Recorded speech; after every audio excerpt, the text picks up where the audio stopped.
Good evening, lords and ladies of the ton. I am Dion of House of Taurus of Miamiton. I don't know why I try to do cool intros, because I don't know.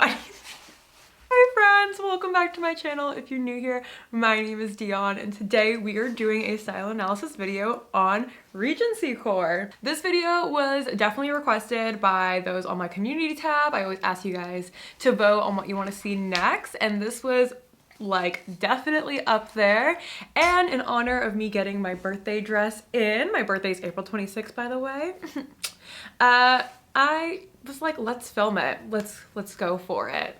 So here we are. Before we get into it, please make sure you subscribe to my channel because I post videos every Thursday. Marnie? She likes to hide under the table and attack anyone that comes near it. It's really fun. Before we get into it, please make sure you subscribe to my channel because I post videos every Thursday. And feel free to check out my Kofi and tip me if you want to. And without further ado, let's get into it. Dearest aesthetic enthusiasts, do you dream of nothing but to be married to a rich man and spend your days writing letters and picking flowers? Do you love the look of the cottagecore aesthetic, but would prefer to have your lady's maid bring you a cake than make it yourself?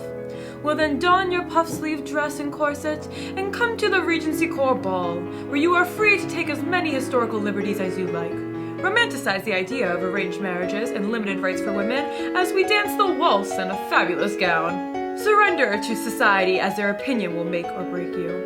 Will you be the diamond of the season? So, of course, this style analysis is very much inspired by Bridgerton season 2. There have been so many different fashion analysis videos on Bridgerton, from Modern Girls to Mina Lay to just, I mean, they're all over. And if you want to know more about the historical accuracy of the costumes or how the costumes in the TV show relate to the characters, this isn't really the video for you. This is more of what micro trend came out of Bridgerton. This is about the aesthetic. What is RegencyCore? RegencyCore is sort of an umbrella term used to describe the style based on the Regency era, particularly in England, and the romanticization of society culture between the late 1700s and the early 1900s. You guys, take your bone over there. Stop fighting your brother. They fight like cats and dogs. So the Regency era was actually like pretty short. It was only about 10 years in the like early 1800s, late 1700s. But for the purposes of this video, RegencyCore is sort of the term that we're using to describe the Bridgerton, Pride and Prejudice, Jane Austen aesthetic. And I say late 1700s because often RegencyCore will take notes from Marie Antoinette, which is late 1700s, especially like Sofia Coppola's movie Marie Antoinette. This gown in particular, I call it my Marie Antoinette gown because it has the toile print, it's poofy, it has like big puff sleeves. I got some little spots, you know? Cute. I also say early 1900s because it also bleeds into the Edwardian era. So it really is like sort of a 150-ish year period we're talking about that had a ton of different societal expectations and styles. But the thing with RegencyCore is that this is not we're not talking about historical accuracy here, so just keep that in mind.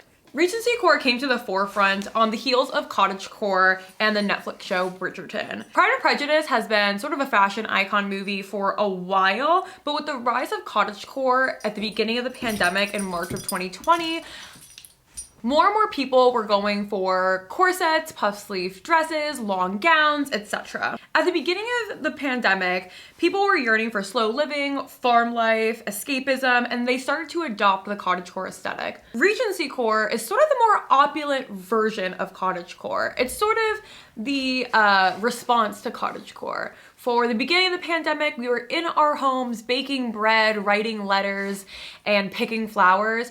But now that things have started to open up a bit in the past year or so, we are ready for something more opulent. We don't want to give away our corsets and puff sleeves or our love letter writing with wax seals, but let's get dressed up a little bit. We don't only want to milk cows. It just adds sequins and tiaras and balls rather than cotton and linen garments and frolicking in the fields. The height of RegencyCore was probably spring of 2021 because Bridgerton came out in December of 2020, and naturally it took a couple of months for it to really like shoot off and get into the popular zeitgeist, especially in fashion. As it became warmer in the spring and the flowers are blooming and the world was starting to open up again, RegencyCore sort of took the forefront of we're all debuting ourselves in society after being in a pandemic, or after being in the countryside, being all cottagecore, you know?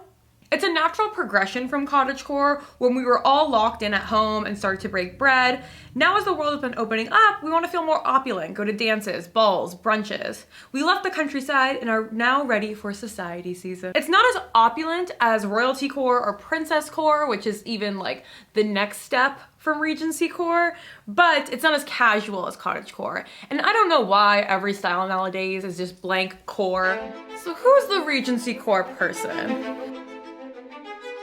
I love letter writing, reading, long walks and promenades, dancing, art, music, sewing, drinking tea out of beautiful china.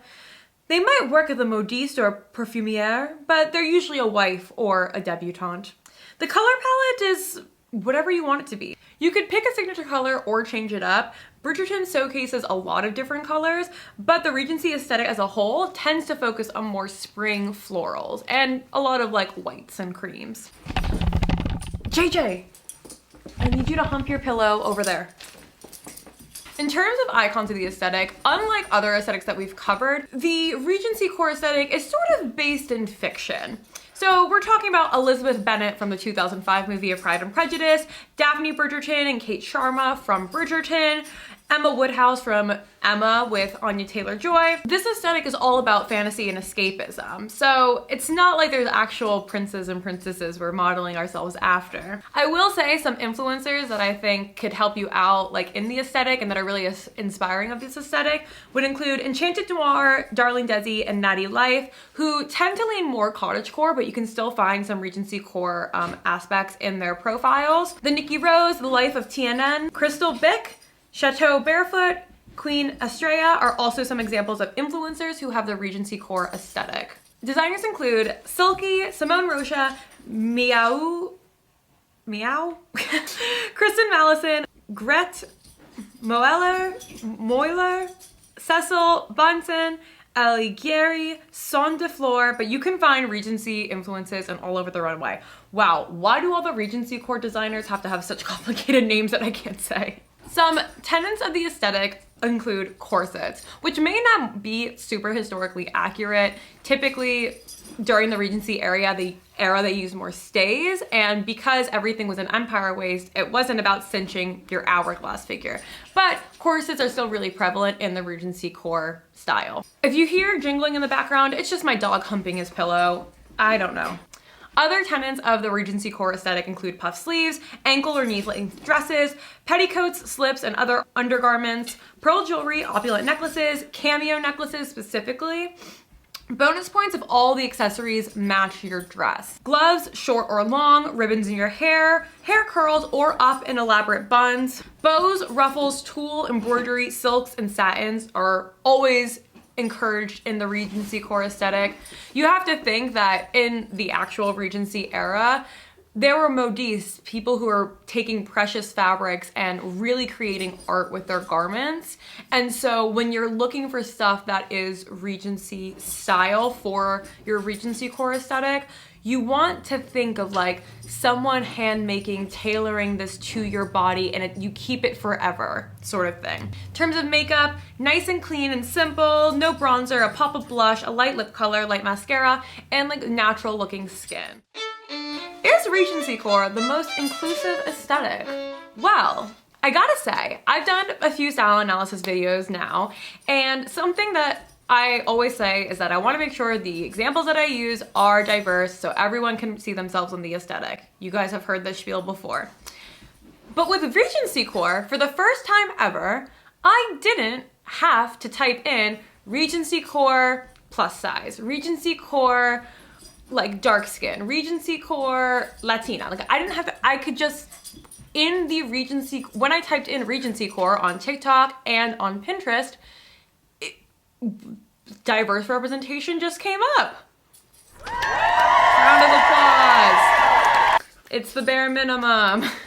I was really impressed that as I was scrolling through finding examples for this video, that I didn't have to go out of my way to find diverse representation for the first time in all the style analysis videos that I've done. One of my criticisms of the aesthetics that we typically do are that they're mainly thin and white, but I have to say with RegencyCore, it doesn't seem that way, at least as much.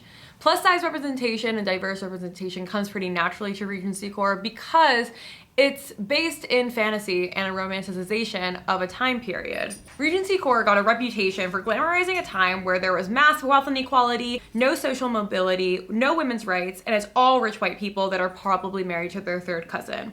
I think because this aesthetic is rooted in fantasy and we threw historical accuracy sort of out the window, it allows everyone to participate. So in Bridgerton, there have been so many videos about how historically inaccurate the costumes were. Or in Pride and Prejudice, there's videos on that too. And when you look at RegencyCore, a lot of people are wearing short, puffy dresses like I am, which of course weren't popular during the Regency period. The term RegencyCore is really just taking the bones of the Regency period, or just the sort of gilded, opulent period of the 17 to 1900s, and doing your own twist on it. You got a corset, you got puff sleeves, you got some pearls, you're RegencyCore. Who cares? Bridgerton's diverse cast allowed so many more people to see themselves in this time period and this aesthetic because they created a post-racial Regency world. Similar to cottagecore, because it's about escapism and romanticization, the aesthetic is all about your imagination, and that's not limited to race or size. No one can say, oh, you can't wear this because it's not accurate to the Bridgerton Regency time period, because like, I'm on antidepressants. I would have gotten a lobotomy in the Bridgerton time period. I would have been burned at the stake for reading. I mean, like, none of this is historically accurate. What actual woman in 2022 wants to go back where they're arranged marriage to their cousins or men who are 60 years older than them? It's not about wanting to live in that time period again. It's about wanting to look like you live in the time period again, because JJ, stop humping your pillow into my camera. Because who doesn't want to wear like fabulous outfits and go to balls and dance to live music? It's fun and everyone should be able to participate in that. What I like about RegencyCore is that it took the bones of the time period, but it didn't make the time period the script. It's just like, we'll kind of take what you like. It's picking and choosing what we want to see in the aesthetic. And so much of the sort of Regency era and Jane Austen and what we know about it is fantasy anyway. So who cares about historical accuracy? None of those people are alive to tell us what we're doing wrong. And, you know, who the fuck cares? Because at the end of the day, everyone deserves to find their Mr. Darcy and to feel like the diamond of the season. What I love about the designer Silky is that they have always, from day one, done a good job about catering to up to 5X, having plus size models, and having a ton of plus size representation. That, paired with how diverse the cast of Bridgerton is, made this sort of royal princess Regency aesthetic accessible to everyone, because finally, for the first time in history, everyone can actually see themselves in the aesthetic, see themselves on the runway, see themselves in the store advertisements, see themselves in campaigns, see themselves on TV. And that's what's fun about it. There has been a lot of backlash with cottagecore and RegencyCore towards people of color, having other people of color say, oh, you're acting white, why aren't you acting black, why aren't you acting XYZ? And let me just say that it's not the woke liberal take you think it is, reminding people of color of like generational trauma, slavery, and exclusion every time they try to leave the stereotype you put them in.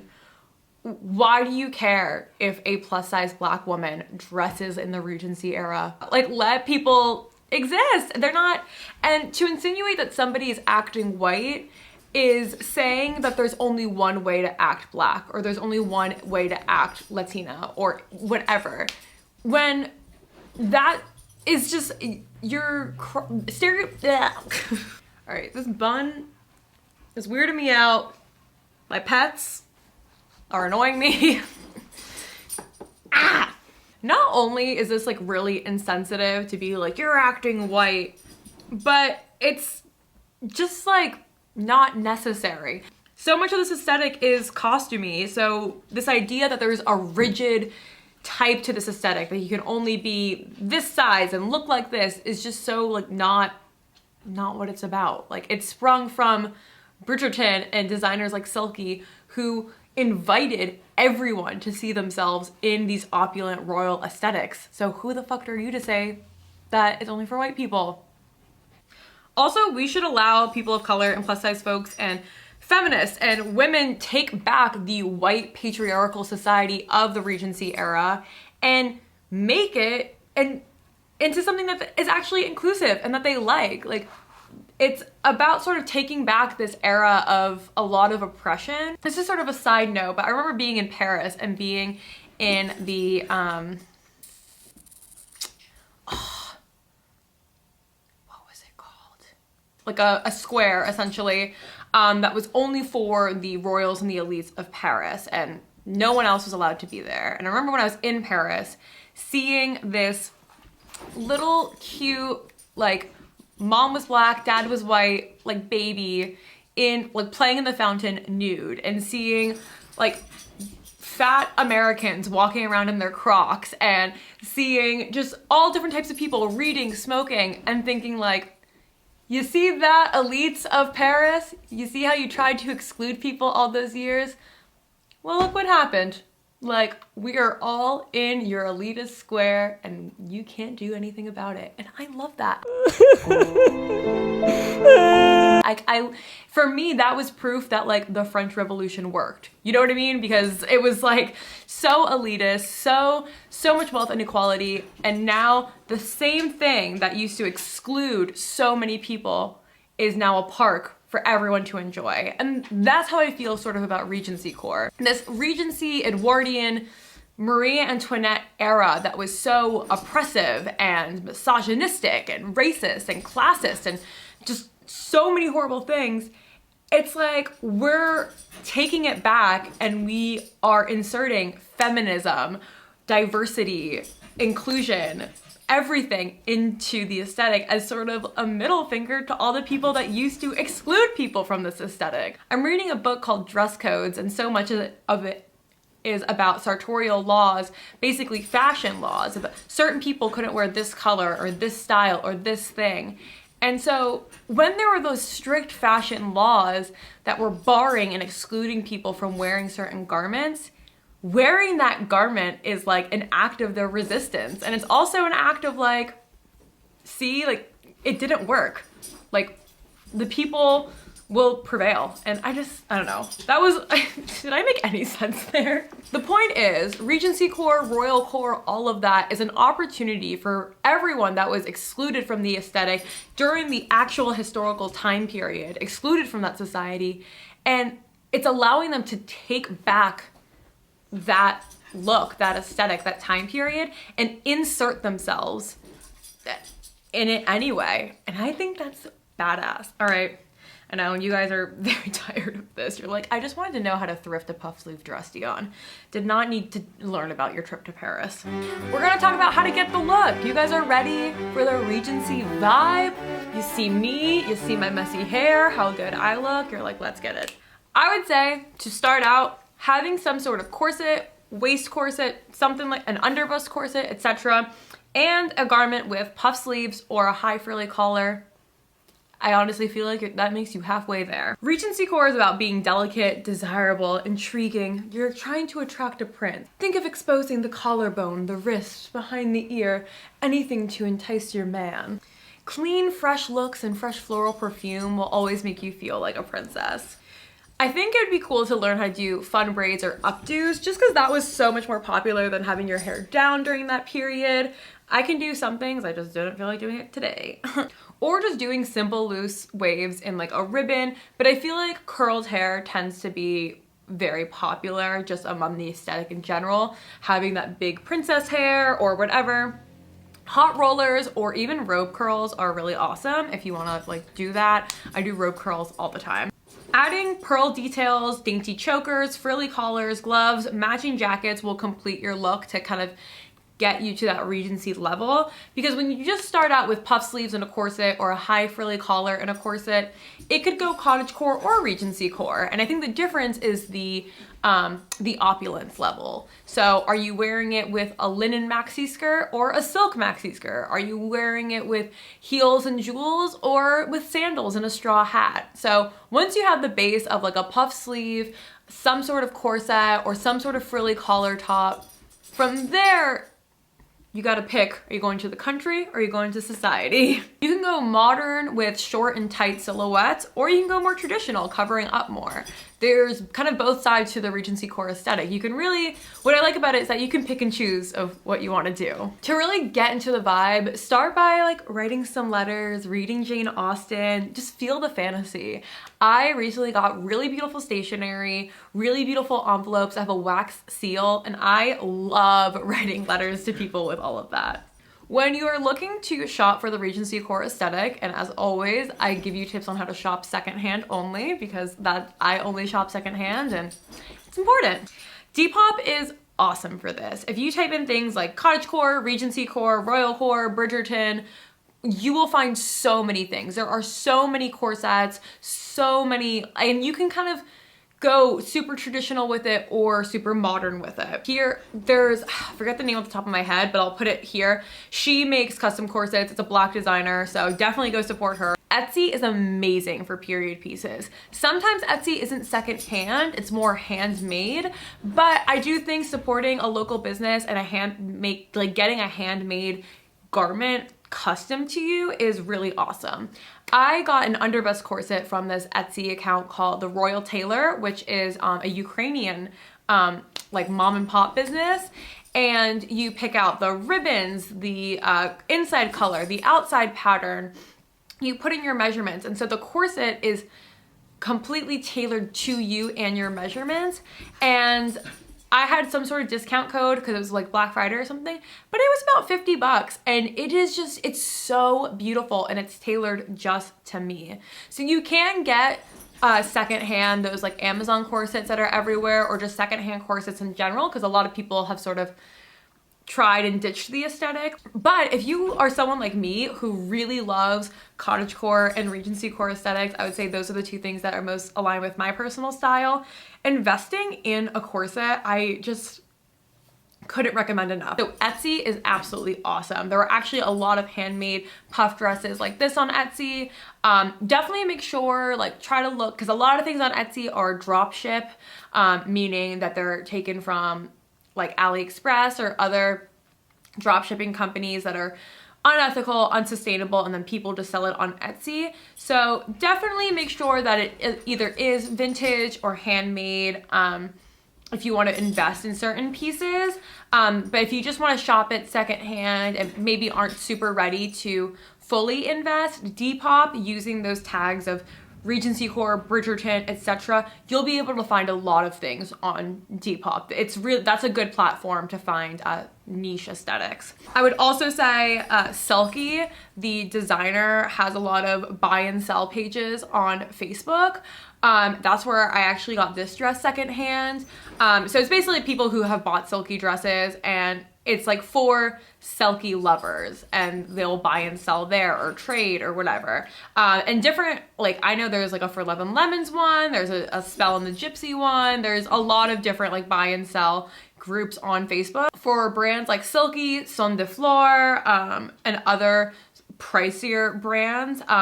Looking up buy and sell pages on Facebook is another way to shop secondhand. If you want a specific piece or a specific brand, but you still want to shop secondhand, that is a way to do it. The Stare and the Real Real are also good if you want secondhand higher end pieces like Simone Rocha and other designers. The Stare actually had a pretty good amount of Selkie as well.